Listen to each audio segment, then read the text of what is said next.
Good morning class 10th। आज हम लोग थोड़ा सा अपना लेक्चर आगे बढ़ा रहे हैं, ठीक है ना। आपने trigonometry chapter 8 class 10 chapter 8 trigonometry का लेक्चर 1 यानी कि इंट्रोडक्शन आपने देख लिया है और आज हम लोग लेक्चर 2 पे हैं।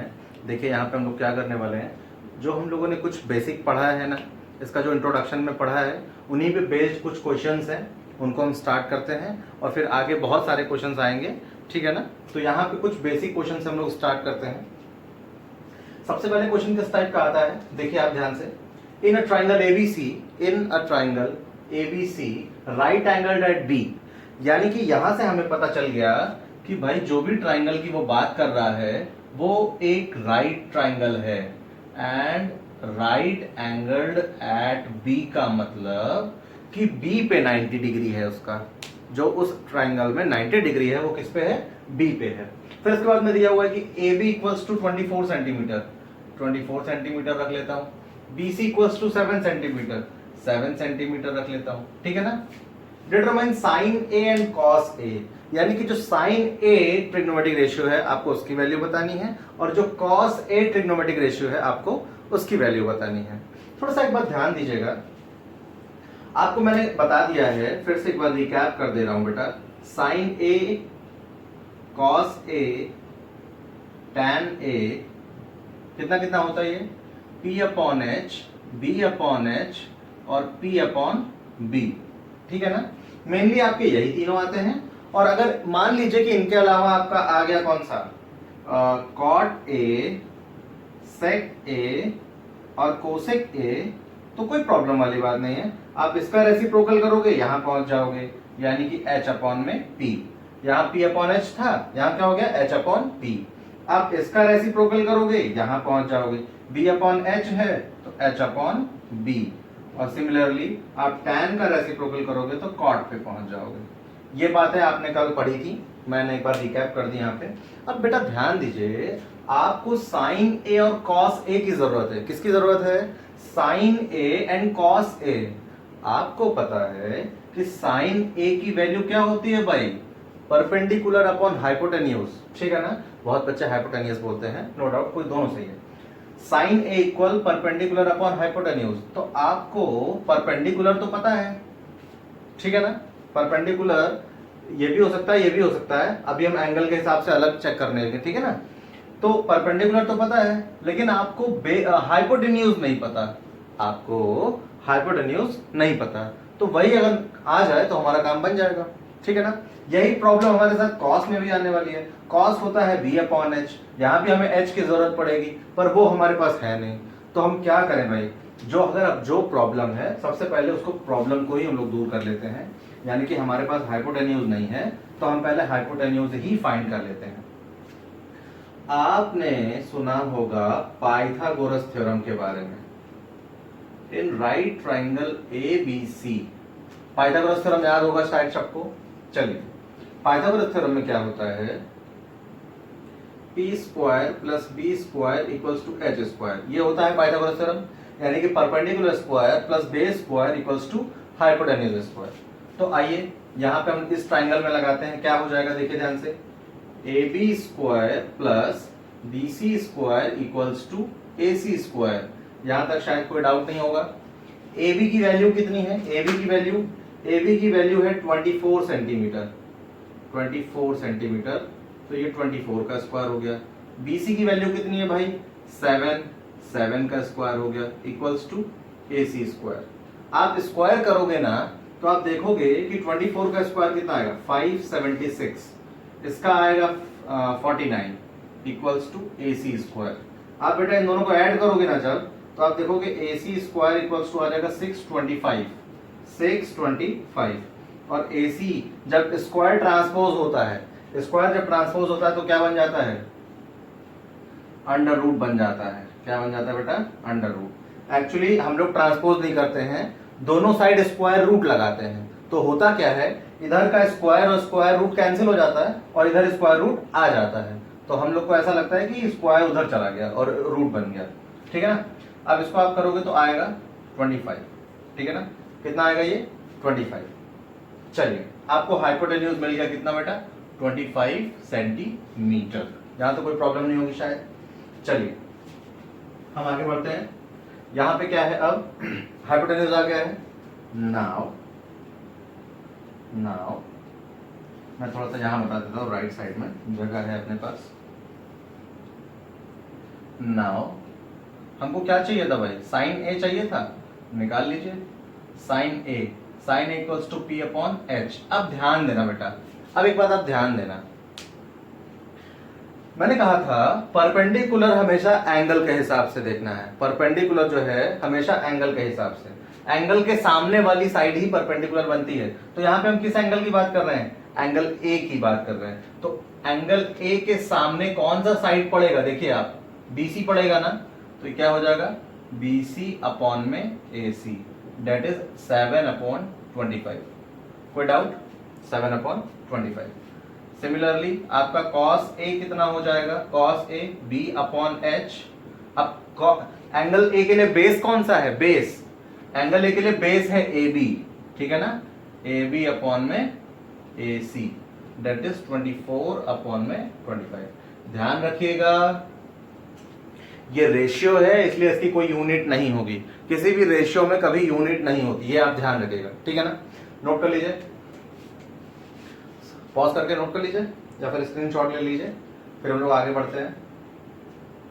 चलिए अगर आपको इसमें कोसेक निकालना है, टैन निकालना है, कॉट निकालना है, अब एक्चुअली आपके पास परपेंडिकुलर, बेस, हाइपोटेन्यूज तीनों चीजें आ गई हैं, तो आप कोई भी ट्रिग्नोमेट्रिक रेशियो की वैल्यू यहाँ पे फाइंड कर सकते हैं। कोई डाउट किसी को? चलिए आइए अब हम लोग नेक्स्ट क्वेश्चन लेते हैं। मैं एक और क्वेश्चन लेता हूं, कुछ ऐसा ही, लेकिन वहां पे चीजें ऐसी नहीं दी जाएंगी, थोड़ी सी अलग दी जाएंगी, बताता हूं आपको वहां पे क्या दिया जाएगा। देखिए ध्यान से, आपके एनसीईआरटी का ही क्वेश्चन है। If sine A equals to 3/4, sine A equals to 3/4, calculate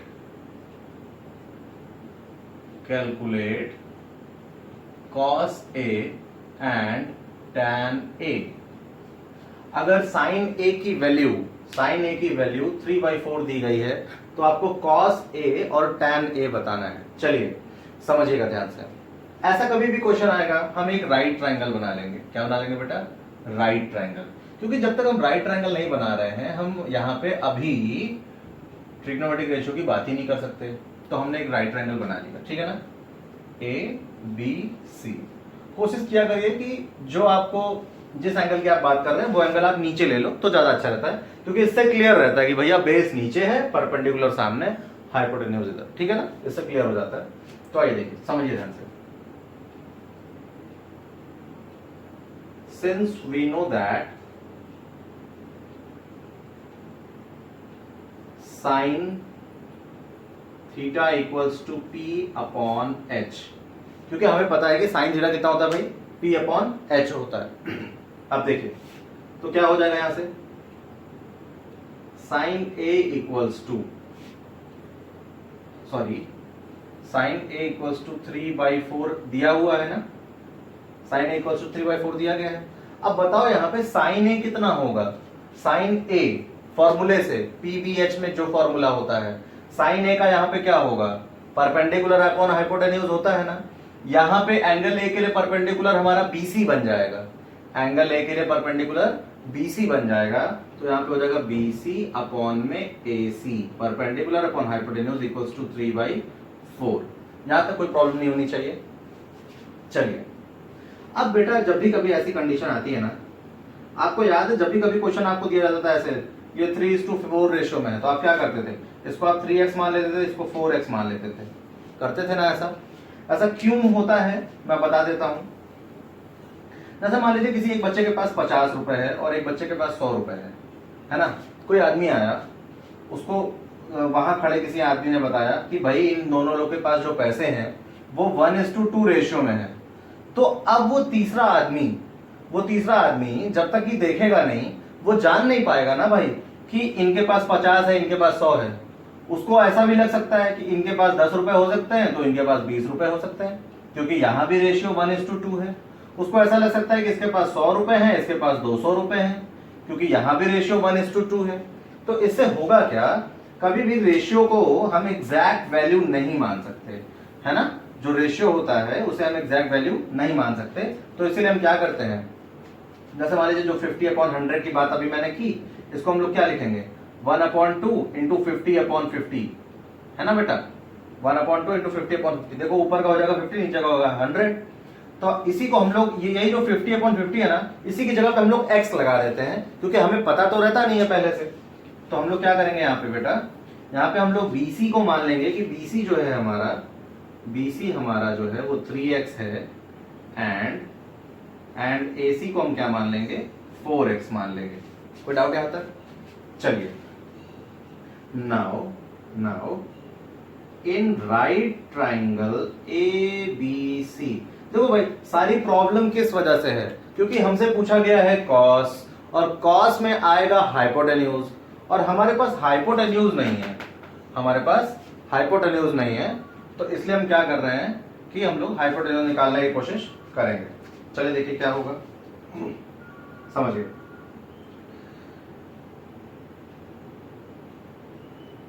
यहां पे हम लोग क्या करने वाले हैं, in right triangle ABC, AB square plus BC square equals to AC square, AB square plus BC square equals to AC square. अब यहाँ पे आप AB स्क्वायर की वैल्यू क्या रखेंगे, AB स्क्वायर की वैल्यू समझिएगा ध्यान से। अब AB तो है नहीं आपके पास, तो AB को ऐसे ही रहने दीजिए, AB को ऐसे ही रहने दीजिए।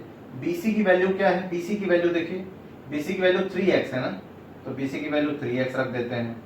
और AC की वैल्यू यहाँ पे क्या है, AC की वैल्यू 4x है, तो यहाँ पे क्या रख देते हैं 4x। यहाँ तो कोई प्रॉब्लम नहीं होगी। इसको आप जरा सा और सॉल्व करोगे, इसको आप जरा सा और सॉल्व करेंगे तो होगा AB square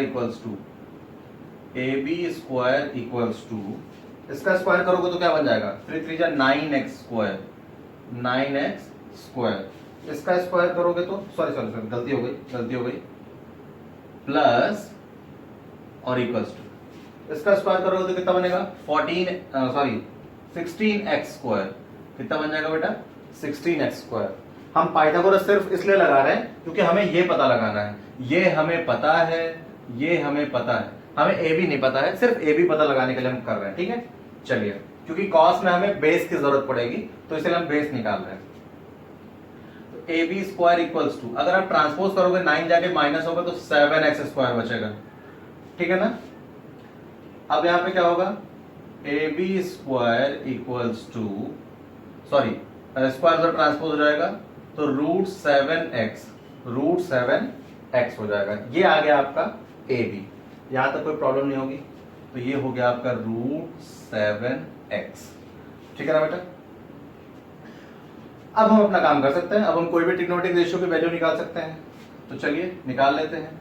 now cos of A, अब बताइए कॉस क्या होता है, बेस अपॉन हाइपोटेन्यूज होता है ना, बेस अपॉन हाइपोटेन्यूज। अब एंगल A के लिए बेस कौन सा बनेगा, AB, बेस कौन सा बनेगा AB अपॉन हाइपोटेन्यूज कितना है AC, ठीक है ना। चलिए देखिए क्या हो जाएगा, AB कितना है भाई, AB है आपका √7x, और AC कितना है, AC है आपका 4x, cos A equals to इतना, x से x कैंसिल हो गया, आ गया आपका cos A equal to √7 upon 4, यहां तो कोई दिक्कत नहीं होगी। अब इसके बाद बात आती है, किसकी, tan A की, किसकी बात आती है, tan A की। तो tan A कितना हो जाता है आपका, tan A हो जाता है P upon B, tan A हो जाता है P अपॉन B। चलिए यहां से क्या हो जाएगा, tan A equals to perpendicular. अब बताइए एंगल A के लिए परपेंडिकुलर कौन सा बनेगा, एंगल A के लिए परपेंडिकुलर बनेगा BC, एंगल के सामने वाला, एंगल A के लिए परपेंडिकुलर कौन सा बना, BC, एंगल A के सामने वाला BC अपॉन में बेस कौन सा है, AB, बेस है आपका AB। तो यहां से हो जाएगा tan A equals to, BC कितना है भाई, BC है 3x, और ये है आपका √7x, ठीक है ना। तो ये कैंसिल आउट हो गया, और यहां से मिला tan A इक्वल्स टू 3/√7। ये आपका बना, ठीक है ना बेटा। ये आपकी वैल्यू आ गई किसकी, tan a की। तो यहां पे आ गया आपका cos a और tan a। इस तरह से आप कोई भी वैल्यू निकाल सकते हो, आप अदर ट्रिग्नोमेट्रिक रेशियो की वैल्यू भी यहां से आप फाइंड कर सकते हो, ठीक है ना। तो आइए हम लोग नेक्स्ट क्वेश्चन करते हैं। यहाँ पे मैंने लिख लिया है, थोड़ा सा आपका टाइम वेस्ट ना हो इसलिए मैंने पहले से लिख लिया है। चलिए देखिए ध्यान से, यहाँ पे क्या दिया हुआ है, इन ट्राइंगल PQR। अच्छा ठीक है, मैं इसको शुरू करने से पहले एक क्वेश्चन आपको और बता देता हूँ। देखिए जैसे अभी मैंने लिया हुआ था कि sin A = 3/4, तो फिर इसके लिए मैंने ट्राइंगल बनाया, और यहाँ पे फिर मान लो अगर मैंने इसे A लिया था, तो फिर sin A होता है परपेंडिकुलर अपॉन हाइपोटेन्यूज, तो मैंने फिर यहाँ पे रखा 3x और यहाँ पे रखा 4x। तो इसका तरीका ये है कि हम पाइथागोरस लगा के तीसरी साइड निकाल लेते हैं, और उसके बाद फिर हमें जो ट्रिग्नोमेट्रिक रेशियो चाहिए हम फाइंड कर लेते हैं। तो बेटा मुझे ये बताना है कि कभी कभी इस तरह से ना दे करके सेम चीज को ऐसे लिख के दे देंगे, 4 sin A = 3। तो कोई चिंता की बात नहीं है, आपको कुछ भी नहीं करना, सिर्फ आपको sin A इस कांस्टेंट को उधर लेके चले जाना है, बस 3/4 आ गया रेशियो टाइप में। अब फिर आप वही सारा काम करोगे जो भी मैंने बताया, ठीक है ना। ऐसे क्वेश्चन है एनसीईआरटी में, इसलिए मैंने आपको बताया कि कभी भी अगर इधर उधर आ जाए तो आपको कुछ करना नहीं है, ट्रिग्नोमेट्रिक रेशियो उधर छोड़ो, बाकी सारे कांस्टेंट उधर भेज दो, वो ऑटोमेटिक रेशियो टाइप में आ जाएगा और फिर आपका काम हो जाएगा, ठीक है ना। तो आइए चलते हैं इस क्वेश्चन पे। यहाँ पे क्या दिया हुआ है, यहाँ पे दिया गया हुआ है कि इन ट्राइंगल PQR, कोई PQR एक ट्राइंगल है that is right angled eight Q, right angled eight Q। यहाँ तक कोई प्रॉब्लम नहीं होनी चाहिए, यानी कि Q पे 90 डिग्री है। फिर एक कंडीशन दी गई है कि PR प्लस QR, ये दोनों का जो सम दिया हुआ है, वो दिया हुआ है 25 सेंटीमीटर, यानी कि दोनों को ऐड करने पे 25 सेंटीमीटर आ रहा है, कोई प्रॉब्लम नहीं है। चलिए, और PQ दिया है 5 सेंटीमीटर, तो वो मैंने यहाँ पे लिख लिया है, ठीक है ना। अभी आपसे कह रहा है कि find sin P, cos P and tan P। अब आपको पता है भैया कि साइन, कॉस और टैन बताने के लिए परपेंडिकुलर की भी जरूरत है, बेस की भी जरूरत है, और हाइपोटेन्यूज की भी जरूरत है। तो हमारे पास तो यहाँ पे सिर्फ बेस है, और परपेंडिकुलर और हाइपोटेन्यूज नहीं है हमारे पास, ठीक है ना। उसी की प्रॉब्लम है तो सही, पर दोनों का सम दिया हुआ है, तो इससे हमारा काम चलने वाला नहीं है, हमको तो अलग अलग चाहिए। तो हम लोग करेंगे क्या बेटा, आप समझिए ध्यान से। हम लोग कर लेते हैं, ध्यान से समझना, हम लोग इसको x मान लेते हैं, तो राइट साइड में क्या हो जाएगा, ऑटोमेटिक 25 - x, ठीक है ना। क्योंकि जाहिर सी बात है, सोचो कि दोनों का सम 25 था ना, तो अगर एक 25 है तो दूसरा वाला क्या होगा, उस 25 में से पहले वाले को हटा दो, तो 25 में से x हटा दिया तो बच, पता लग गया कि दूसरा वाला कितना है। आप ऐसा भी कर सकते हो कि इसे आप 25 - x मानो, और ये जो x इसे माना है x उसे मान लो, आप ऐसा भी कर सकते हैं, दोनों सही है, ठीक है ना।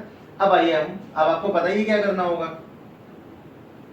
इन राइट ट्राइंगल PQR, इन राइट ट्राइंगल PQR क्या हो जाएगा, देखिए ध्यान से, PQ² प्लस QR² = PR²।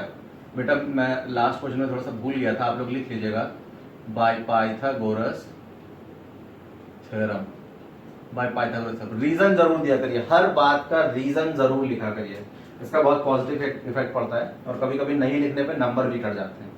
तो PQ² मतलब 5 का स्क्वायर, QR को हमने क्या माना, x माना है, तो x का स्क्वायर, और PR को हमने क्या माना, 25 - x, इसका होल स्क्वायर।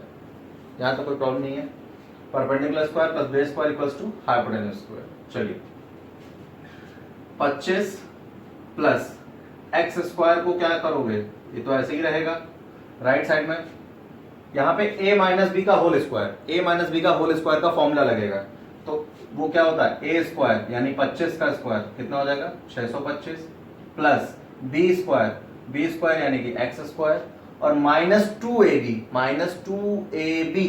यानी कि 2ab करोगे तो 2 × 25 50, 50 × x यानी -50x। यहां तक कोई प्रॉब्लम नहीं होनी चाहिए, ठीक है ना।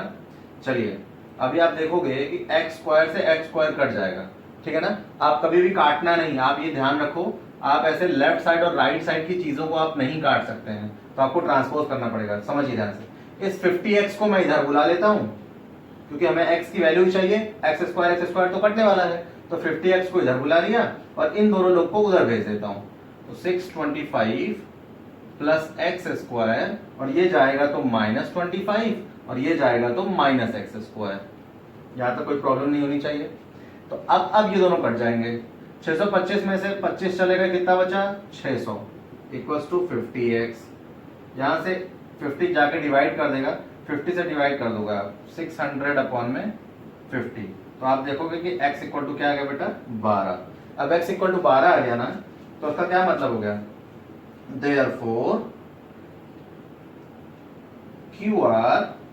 QR इक्वल टू 12 सेंटीमीटर, क्योंकि QR हमारा कितना था, QR ही x था, तो x की वैल्यू आ गई, तो QR हमारा 12 सेंटीमीटर हो गया।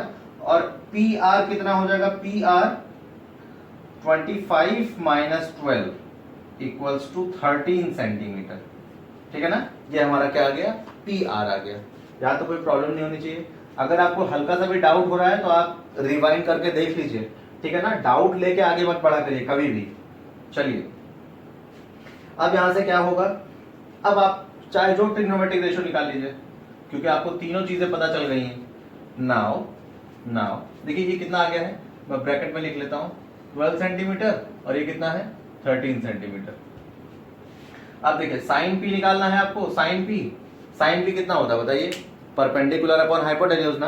अब बताइए एंगल है आपका P, तो P के लिए परपेंडिकुलर कौन बनेगा, QR अपॉन में हाइपोटेन्यूज कितना है PR। यहां से कितना आ जाएगा बताइए, QR की वैल्यू कितनी है, QR की वैल्यू है 12 और PR की वैल्यू कितनी है 13, तो आपका साइन P कितना आ गया बेटा 12 अपॉन में 13, ये आपका आ गया साइन P।